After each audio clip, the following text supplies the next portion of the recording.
సురేష్ గారు, ఏంటి south versus north, మోదీపై దక్షిణాది సీఎంలో యుద్ధం, ఒక ఆందోళన. దాదాపు ఈరోజు కర్ణాటకకు సంబంధించినటువంటి సిద్ధరామయ్య, అందరు డీకే శివకుమార్ అందరు కూర్చొని తమ నిరసన తెలియజేశారు. మా నిధులు ఏవైతే ఇస్తున్నామో దాన్ని ప్రపోజనేట్గా మాకు డబ్బులు ఇవ్వండి, మా డబ్బుల్ని తీసుకొని వెళ్ళి మీరు నార్త్లో ఖర్చు పెడతామంటే కుదరదు, మాకు అన్యాయం చేస్తామంటే కుదరదు అనేటువంటి డిమాండ్ బలపడుతున్నట్లుంది రోజు రోజుకి. మోదీ గారు కూడా దాని మీద ఒక స్టేట్మెంట్ ఇచ్చారు.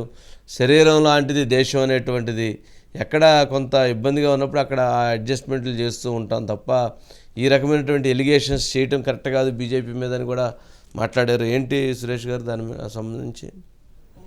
వంశీ గారు, అంటే ఒకటేంటంటే ఎలక్షన్స్ ఇప్పుడు మనకు పార్లమెంట్ ఎలక్షన్స్, అంటే అన్ని రాష్ట్రాల్లో అయితే లోక్సభ ఎలక్షన్స్, మనకు ఆంధ్రప్రదేశ్ రెండు ఉన్నాయి కాబట్టి ఎలక్షన్స్ రాబోతున్న తరుణంలో దీన్ని అంటే దక్షిణాది రాష్ట్రాలకు జరుగుతున్న అన్యాయం అనేది తెర మీదకి రావడం, ముందుకు రావడం. అందుకని ఆల్రెడీ మీకు కర్ణాటకలో మొత్తం కాంగ్రెస్ ప్రభుత్వం అంతా అక్కడ ధర్నా చేసింది, నిరసన వ్యక్తం చేసింది.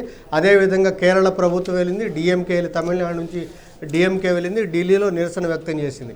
అయితే ఇదంతా కూడా కారణం ఏంటంటే వంశీ గారు, మొన్న ఇప్పుడు మా నిర్మలా సీతారామన్ గారు మధ్యంతర బడ్జెటే ప్రవేశపెట్టారు ఎలక్షన్స్ కాబట్టి. మళ్ళీ మేమే వస్తాము, మేము వచ్చిన తర్వాత పూర్తి స్థాయి బడ్జెట్ ప్రవేశపెడతాము అని చెప్పి నిర్మలా సీతారామన్ గారు చెప్పారు. అయితే సౌత్ 15వ ఆర్థిక సంఘంలో కర్ణాటకకి ఇంతకుముందు 14వ ఆర్థిక సంఘంలో 4.71% డెవల్యూషన్ ఆఫ్ ఫండ్స్ ఉంటే ఇప్పుడు 3.71% పడిపోయిందంట వంశీ గారు. ఆ రకంగా దాదాపు 1,87 కోట్ల రూపాయలు కర్ణాటకకు లాస్ అని చెప్పారు. అదేవిధంగా కేరళ వాళ్ళు మాకు 57,000 కోట్ల రూపాయలు నష్టం వస్తుంది, మేమేదో పొదుపు చర్యలు ఏమైనా జాగ్రత్తలు చేస్తున్నాం, మా మీద ఈ రకంగా అని చెప్తున్నారు. సో ఆ రకంగా డీకే సురేష్ గారు, మనకి కాంగ్రెస్ ఎంపీ అదే చెప్పాడు, అసలు ప్రత్యేక దేశం డిమాండ్ వచ్చే అవకాశం ఉంది ఇది సవరించకపోతే. అయితే వంశీ గారు, ఇక్కడ ఒక అంశం, సీఎం జగన్మోహన్ రెడ్డి గారు నిన్న అసెంబ్లీలో బడ్జెట్ మీద మాట్లాడుతూ ఆంధ్రప్రదేశ్కి కూడా కేంద్రం నుంచి వచ్చే డెవల్యూషన్ తగ్గాయని చెప్పి లెక్కలు చెప్పారు. 14వ ఆర్థిక సంఘంలో మొత్తం అన్ని రాష్ట్రాలు 42% ఉంటే వాస్తవంగా వచ్చింది 35%. ఇప్పుడు 41% పెట్టినప్పుడు కూడా 31.5% మాత్రమే వస్తుంది. ఆ రకంగా ఆంధ్రప్రదేశ్ నష్టపోయింది అని చెప్పి నేను సీఎం జగన్మోహన్ రెడ్డి గారు కూడా ఫ్లోర్ ఆఫ్ ది హౌస్లో అసెంబ్లీలో చెప్పారంటే ఆ డెవల్యూషన్ ఆఫ్ ఫండ్స్లో అన్యాయం జరుగుతుంది.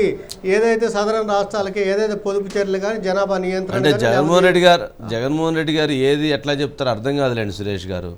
మొన్న ఏం చెప్పారు, బయట బహిరంగ సభలో, సిద్ధం బహిరంగ సభలో, ప్రభుత్వం జగన్ ప్రభుత్వం కానీ రాకపోతే వైఎస్ఆర్సీపీ ప్రభుత్వం, తెలుగుదేశం జనసేన కానీ కూటమి వస్తే సంక్షేమ పథకాలు ఏమీ పంచరో, వాళ్ళన్నీ ఆపేస్తారని చెప్పని మొన్న మాట్లాడారు, కరెక్ట్గా 4 రోజుల క్రితం.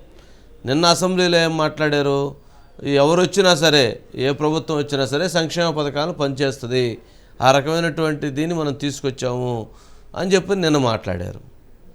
మొన్న వారు చెప్పండి, నిన్న మాట్లాడాలో ఒక అర్థం ఉంది వంశీ గారు. ఏంటంటే ఇంత నష్టం జరిగినా నేను చూసారా 2,57,000 కోట్ల రూపాయలు పంచిపెట్టాను, బటన్ నొక్కాను, బటన్ల ద్వారా పంచిపెట్టాను. ఇది కాకుండా నాన్ డీబీటీ కింద ఇంకా 1,07,000 కోట్ల రూపాయలు అంటే పంచిపెట్టాను, ఆ రకంగా ఇచ్చాను. ఇంత ఇబ్బందుల్లో కూడా ఆ రకంగా చెప్పారు వంశీ గారు. నిన్న సీఎం గారు జగన్ గారు చెప్పడం ఆ కోణంలో చెప్పారు వంశీ గారు. సరేనండి సురేష్ గారు, రైట్ అండి.